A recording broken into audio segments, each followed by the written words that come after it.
The Matrix is a bona fide classic film. It's pretty much universally loved by everyone. It's got an 8.7 rating on IMDb. It's got 4 Oscars. There really isn't much more I can say about the original Matrix that hasn't already been said.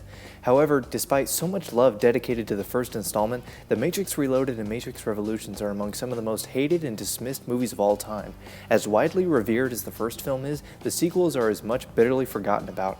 They're like the X-Men 3 and Spider-Man 3 of the Matrix saga. So, why all the hate? Well, the reasons that have been stacked up over the years are pretty substantial. They range from pretty damn big to little nitpicks. But seeing as how you've probably read the title of this video, my opinion is the Matrix sequels are good. Perhaps as good as the original. What? To some, I might as well have just painted a target on the back of my head. You are a bastard. So I'll explain. I'll start with this. For as many problems people have with the sequels, the original is not a perfect film. For as much as I love it, I need to bring it down to a level it really belongs on, which, when all is said and done, is still pretty damn high, but nonetheless, it's got some pretty big issues. The first one has to do with Cypher, in the scene where he's back on the ship while everyone else is still in the Matrix. He shoots Tank and Dozer and the audience assumes both are dead. He then begins talking to Trinity while disconnecting APOC and Switch, killing them too. Here is the problem. Cypher says this. Morpheus was right. And there's no way I can pull this plug. I mean, if Neo's the one, then there'd have to be some kind of a miracle to stop me. Yeah, seeing as how you're the only one on the ship and there's no way of anyone jacking out right now, Neo would need a miracle. I mean, how can he be the one if he's dead? Good point. So, how is Neo going to get out of this? Oh. Then there's the part after Neo saves Morpheus. He sees the helicopter falling and wraps the rope around his arm, but was he planning to catch the helicopter? He didn't know Trinity would shoot the thing holding the rope inside, so he must have thought he could stop the helicopter from falling, but he still doesn't believe that he's the one, so that can't be the reason. Anyways, Trinity escapes and we get the classic crash of the helicopter into the building. Then this happens. I know it. He's the one. Why is this such a huge hero moment for Neo? He's just pulling Trinity up a rope. If she hadn't shot it, he would have gone down with the helicopter. Do you believe it now, Trinity? Believe what exactly? Neo didn't do anything a normal person couldn't have done. These reactions should have been saved for the real moment when Neo believes he's the one. Lastly, the magic kiss.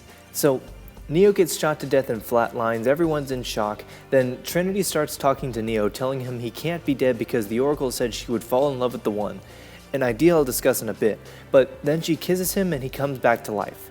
I get the symbolism behind this scene, Jesus' resurrection and now he's the fully realized one, but if they wanted a full Jesus metaphor, then have him come back on his own. He was beginning to believe he was the one, and I'd be fine with that explanation, but the way it comes across is that the kiss is solely responsible for his resurrection, and frankly that's just a weak way to bring him back. Okay, so the original has its flaws, but it doesn't detract from how much of a great film it is. So what have people hated about the sequels? Well, I'm going to cut right to the heart of the biggest issue most people have with Reloaded, the architect. Either people have no idea what he said to Neo and hate the movie for that, ergo, concordantly, vis-a-vis, you know what? I have no idea what the hell I'm saying. or people did understand what he said and hated the movie because of it. Well, this scene, I think, is the crux to the whole trilogy. It redefines everything in the original and sets the stage for the third one all at the same time. So, let's go through it. He tells Neo who he is, and Neo asks why he's there. The architect tells him that Neo's life is the sum of a remainder of an unbalanced equation inherent to the programming of the Matrix. You are the eventuality of an anomaly which, despite my sincerest efforts, I have been unable to eliminate from what is otherwise a harmony of mathematical precision. He tells Neo that his existence is the direct result of how the Matrix is programmed, and despite the architect's efforts, he has been unable to stop the anomaly, or the One, from happening. But he follows this by saying that while the One remains a burden that can't be avoided, it's not unexpected, thus not beyond a measure of control, which has led Neo here. Here's where the main theme of all three movies becomes compounded: control. The Matrix itself is a huge system of control. The machines have total power over the minds of the human race through the connection to the Matrix. This is all present in the first movie. Now what is being presented is that the One has been part of this system of control, to which the architect says has led him here. You haven't answered my question. The architect goes on to explain that this current Matrix is the sixth version of it, and by effect, Neo is the sixth one. Neo realizes that the only explanation is that no one knows of this information, to which the architect confirms. Neo concludes that the problem here is choice, bringing up the second and most important theme of this trilogy, which is of course choice. More specifically, choice versus control. With control there is no choice. With choice there can be no control because with choice comes free will, something that can't be controlled except by the person making the choice. The humans outside the Matrix represent the theme of choice. Everything begins with choice. And of course, the machines represent control. The architect goes on to explain what Agent Smith told Morpheus in the first movie, how the first Matrix was designed to be a paradise but no one's mind accepted the programming. The human mind is imperfect, thus it wouldn't accept a perfect world and kept wanting to wake up from it. So the architect redesigned it to match the darker sides of human nature, but again, the programming failed to work. He goes on to say that the answer to this problem needed to be found by a lesser mind than his, to which he says, Thus the answer was stumbled upon by another, an intuitive program. The Oracle. As I was saying, she stumbled upon a solution whereby nearly 99% of all test subjects accepted the program as long as they were given a choice, even if they were only aware of the choice at a near unconscious level. While this answer functioned, it was obviously fundamentally flawed, thus creating the otherwise contradictory systemic anomaly. This is about Zion. The Oracle was created for the purpose of solving the architect's problem, and found that almost all humans connected to the Matrix would accept the programming if they were given a choice, whether they are consciously aware of it or not. In this twisted reality, choice itself leads to control. Even with the Oracle's new solution, a minority of humans inevitably wouldn't accept the programming. Here is where the most important part of his speech comes in. Neo says that this is all about Zion, because Zion is just another system of control. The people who don't accept the programming become the first inhabitants of Zion. When the Matrix was first built, there was a man born inside who had the ability to change whatever he wanted, to remake the Matrix as he saw fit. It was he who freed the first of us, taught us the truth. The architect is the man Morpheus spoke about, who teaches the free humans the truth, and the Oracle predicts the coming of the One. The One, the architect reveals, is the key to this second system of control. The machines develop the One program and instill it into some person connected to the Matrix. The function of the One is now to return to the source, allowing a temporary dissemination of the code you carry, reinserting the prime program. The humans rally behind the One, believing he will bring destruction to the Matrix, a lie foretold by the Oracle, while the machines come closer to destroying Zion, which was built by the machines. The Oracle will tell the One where his path leads, he meets the architect, gives back the One code, Zion is destroyed, and everything starts all over again. Everything is reloaded. The humans are always under the control of the machines, and by effect, Zion becomes like another Matrix. Now, some might argue that this entire revelation negates everything about the first movie. Neo isn't a real hero, everything that happened in the first movie is meaningless because it's all happened before and doesn't matter. Bullshit. Well, no, everything that happened in the first movie still matters, and Neo is a hero and unique from the other ones. The answer is the Oracle. Let me explain. Your 5 predecessors were, by design, based on a similar predication, a contingent affirmation that was meant to create a profound attachment to the rest of your species, facilitating the function of the One. While the others experienced this in a very general way, your experience is far more specific, vis-a-vis love. Trinity. Part of the One's programming is an attachment to the rest of the human race, which would make whoever is the One choose the door which leads back to the source because of the consequences that would follow going through the other door that leads to the Matrix. I'll get back to the consequences in a minute. What makes Neo different from all the other ones before him is his love for Trinity, a love that began because of the Oracle. Trinity tells Neo that the Oracle prophesied she would fall in love with the One, because the Oracle knew that Neo's love for Trinity would give him a reason to choose differently than all other ones before him. The Oracle, in this 6th version of the cycle, is the puppet master, though she doesn't string people along so much as nudge them in the right direction. I say this because of the way she tells the future. Take the first movie, for example. She knows Morpheus will be captured by sacrificing himself to save Neo. She tells Neo that the fate of his and Morpheus' life rests in his hands, and that one of them is going to die. This doesn't happen. Neo saves Morpheus, and when Neo tries to tell him this, The Oracle. She told me She told you exactly what you needed to hear. That's all.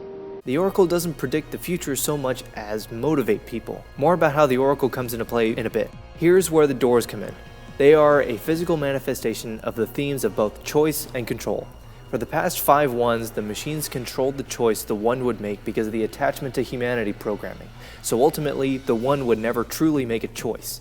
This happens because of the consequences laid out by the architect. Failure to comply with this process will result in a cataclysmic system crash, killing everyone connected to the Matrix, which, coupled with the extermination of Zion, will ultimately result in the extinction of the entire human race. Okay, here is another big problem people have with these movies. Where is the cataclysmic system crash? Why is no one who is connected to the Matrix killed when Neo makes the different choice? My thought is, the architect is bluffing. Please. Hear me out. Neo logically rebuts the consequences. You won't let it happen. You can't. You need human beings to survive. There are levels of survival we are prepared to accept. However, the relevant issue is whether or not you are ready to accept the responsibility for the death of every human being in this world. Notice how the architect quickly dodges the question with kind of a flimsy answer and changes the subject into trying to convince Neo how bad it would be for him to make his choice. I think Neo is right. The machines can't survive without humans, and whether or not the architect says they can doesn't mean he's telling the truth. Could they have given a better explanation after Neo got back to the ship? Yes, there's just enough ambiguity for someone to think about it, but for most it just seems like a plot hole, and I can't blame them for thinking that. Okay, so the architect's speech is out of the way. Now let's talk more about the Oracle. Like I said before, the Oracle is the puppet master of sorts. She has gone along with the cycle of control with the architect 5 times before, and this time she changes the game. She prophesizes Trinity's love because that would give Neo a reason to choose the other door, therefore breaking the cycle. Also, and this might be the most important part of her plan, she gives Neo the power to destroy Smith in the first movie, and with that power gave Smith the ability to copy himself. I know this because of 2 things. It's happening exactly as before. Well, not exactly. Smith is talking about the one getting his powers and the Sentinels getting closer to Zion is happening exactly as before. He says not exactly because of his newfound copying ability, which is probably what makes him smile. You are a bastard. You would know, Mom. To some, this revelation was out of left field, but from what I said before, the Oracle created the new Smith through Neo, and Smith knows this, so in some twisted way, the Oracle is Smith's metaphorical mother. So, why did the Oracle do this?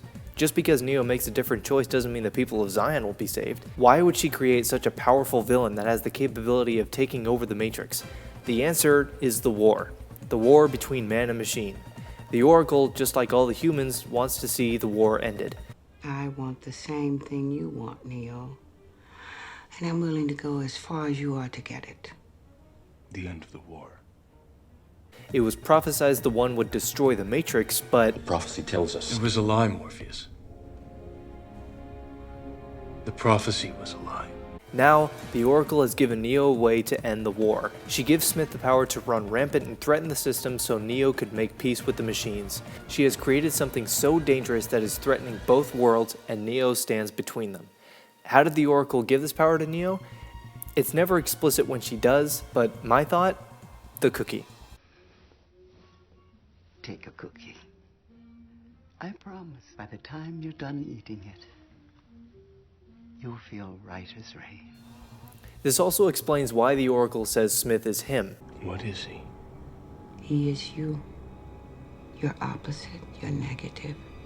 The result of the equation trying to balance itself out. What she means is that Smith is everything Neo is not. He's all evil, he relishes in power, and his only goal is to get more power, which is why they're evenly matched in the final climactic battle. So, Neo offers to save the machines if they stop the war, which they do. How have I come to these conclusions? You played a very dangerous game. Change always is. The Oracle played a dangerous game, and from it, through Neo, achieved peace.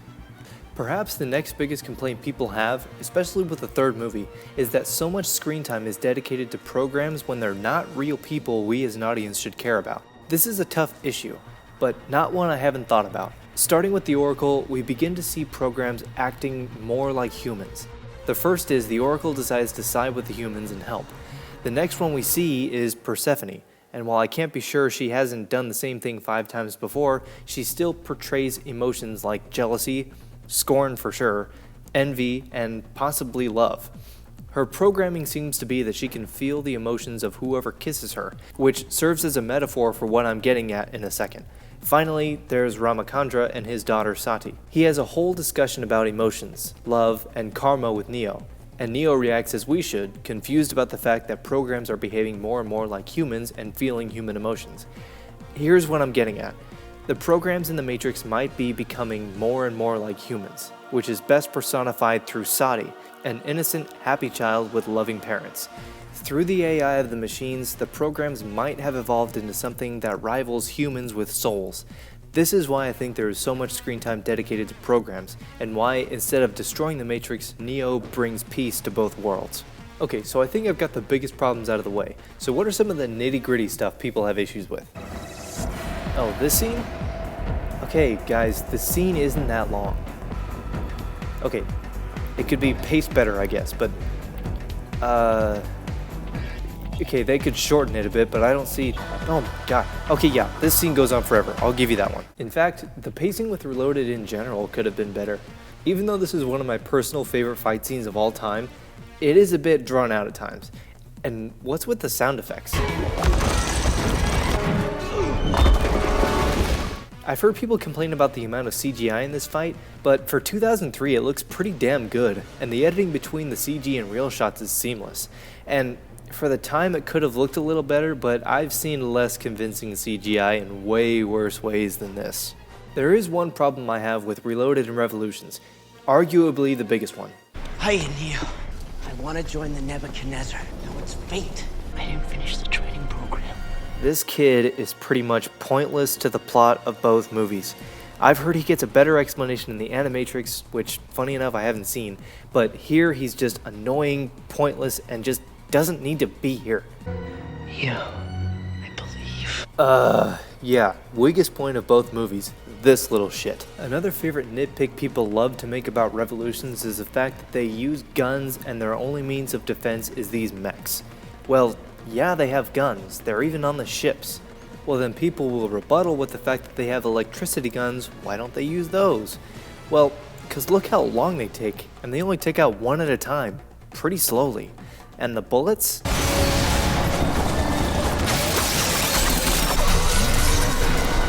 Yeah, much more effective. Another gripe I've heard about this fight is why so much time is spent here when the machines have destroyed it 5 times before. Well, yeah, but in the 5 times before, the one will have already returned to the source and relinquished the one code, so Zion usually doesn't stand a snowball's chance in hell against the Sentinels. But now, Neo has an opportunity no one has had before. He has the chance to save Zion, which is why we see their attack. Possibly the biggest problem I've heard about Neo and the ones before him is why? Why do the machines go to all the effort to control the people who don't accept the programming? Why create a city for them and create someone with powers and waste a lot of Sentinels? Why don't they just kill them when they don't accept the programming? Well, let me ask you this. Why did the machines go to the trouble to create a huge fake world and hook up all the humans to it? All they needed was their body heat for energy. They could have created a super sedative or something and had them sleep all their lives. The answer? Well, if that happened, we wouldn't have had the first movie. Why not kill the minority of people who don't accept the programming? Well, the short answer? Because we wouldn't have a movie. A better answer might be a stretch, but maybe the machines like to control the humans. Programs have been gaining emotions, maybe because the humans scorched the sky and almost killed the machines want revenge on the humans by developing this twisted system of control. Anyways, to sum it up, I love these movies. The action scenes are awesome. Hugo Weaving still gives one of my favorite villain performances of all time. Thank you. The Merovingian is always fun to watch, and Monica Bellucci is self-explanatory. There are so many reasons why I love these movies, too many to list, but the real reason I watch all 3 of these movies is the ideas, themes, and philosophy behind them. I love seeing a regular man become the savior of both worlds. I love the choice versus control battle, and I love the themes of control, belief, and power. There's just so much going on, but it all serves the overarching story of the trilogy, and whether or not that came across to every fan is up to individual opinion. And again, this is all just my belief. Not everyone believes what you believe. My beliefs do not require them to. And that goes for everything I've said here. If you still don't like these movies, that's your opinion. But hopefully I've opened you up to a world you might not have seen before. I don't know the future. I didn't make this video to tell you how this is going to end. I made it to tell you how it's going to begin. I'm going to end this video, and hopefully I've shown you a world without rules and controls, without borders or boundaries, a world where anything is possible. Where we go from here is a choice I leave to you.